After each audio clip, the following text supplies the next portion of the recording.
tempted to say the one and only Ali Vali.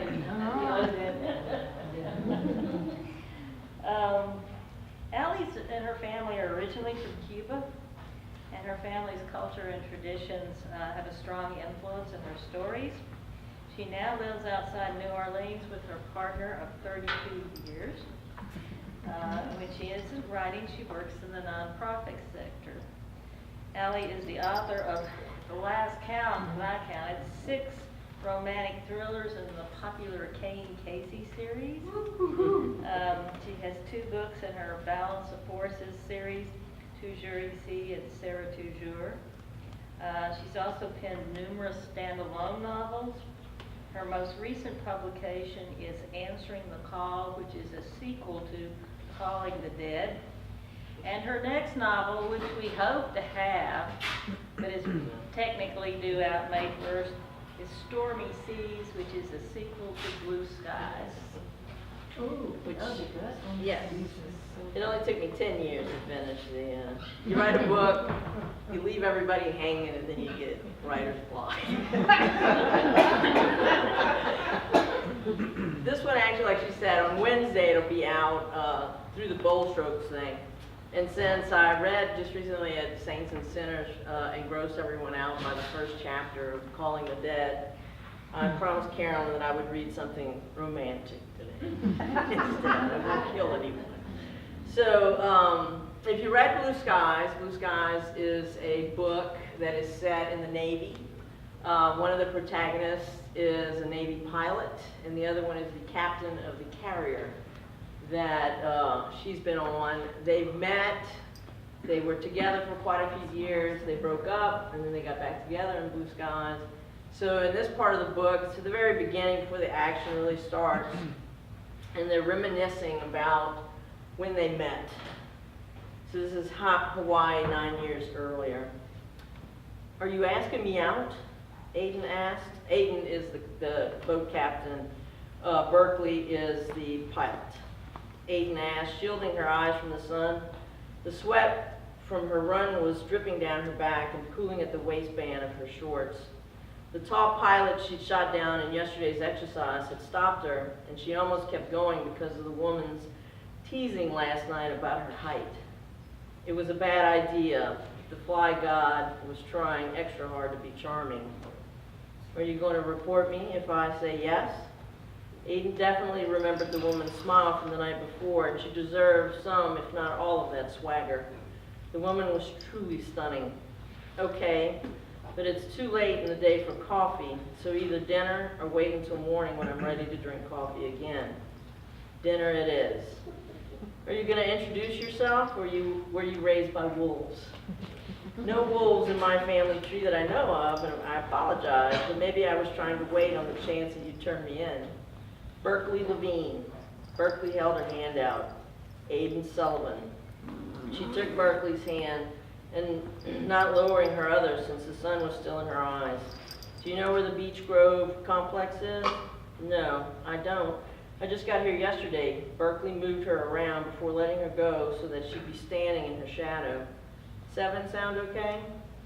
I'll get off duty at 6, so 7 sounds great.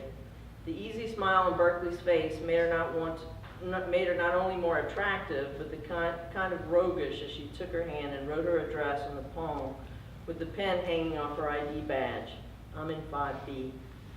Thank you, ma'am, Berkeley said and saluted, which seemed strange until she saw the 2 officers close by. The salute was sharp, and then Berkeley continued her run with a stride that made Aiden think she could keep it up for miles. That's trouble all wrapped up in a gorgeous package, she whispered as she kept on to the path she was on. Throughout that day, that thought grew exponentially throughout that day until she drove herself nearly insane enough to call Berkeley and cancel. Only she didn't have her number or way to contacting her. She was in her underwear, trying not to freak out, when she heard a knock at the door.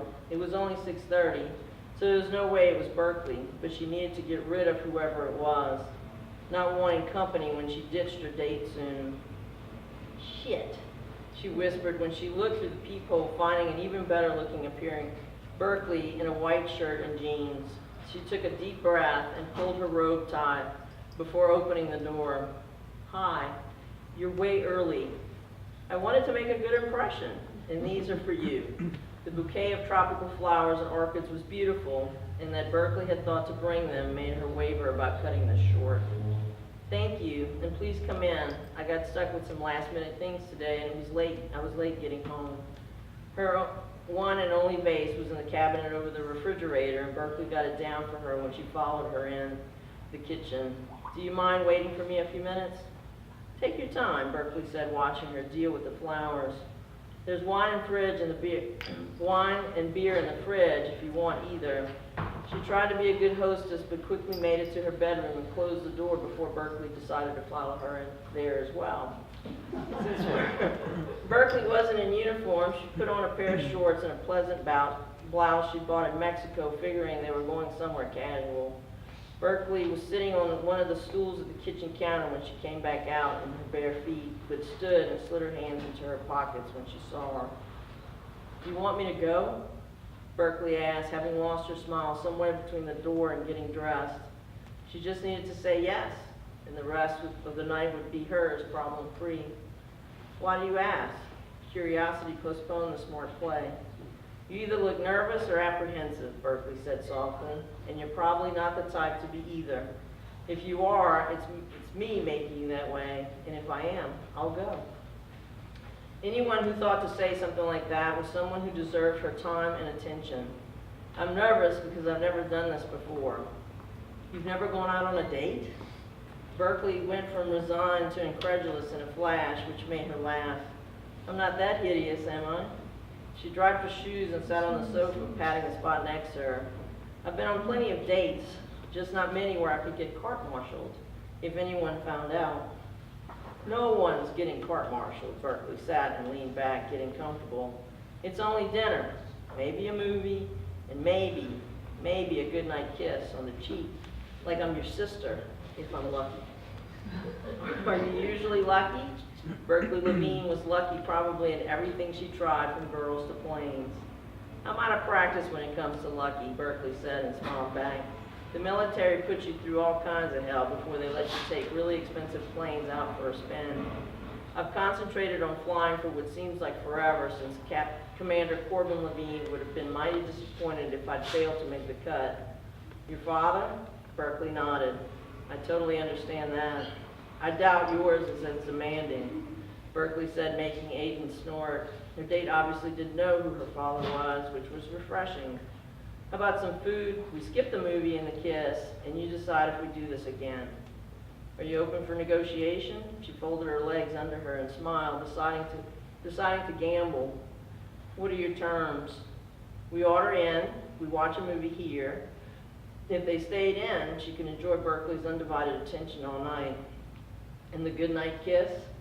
Berkeley leaned toward her but stopped, leaving plenty of room between them to decide the next move without feeling pressured. We should get that out of the way. She leaned in as well and knew she'd made the right decision when Berkeley kissed her, softly at first. Then somehow she ended up straddling Berkeley when things got heated. Are you hungry right this minute? The question came out of her mouth, and she wondered what the hell was happening to her. But at that moment, she had to be naked. Famished, Berkeley said, and carried her into the bedroom.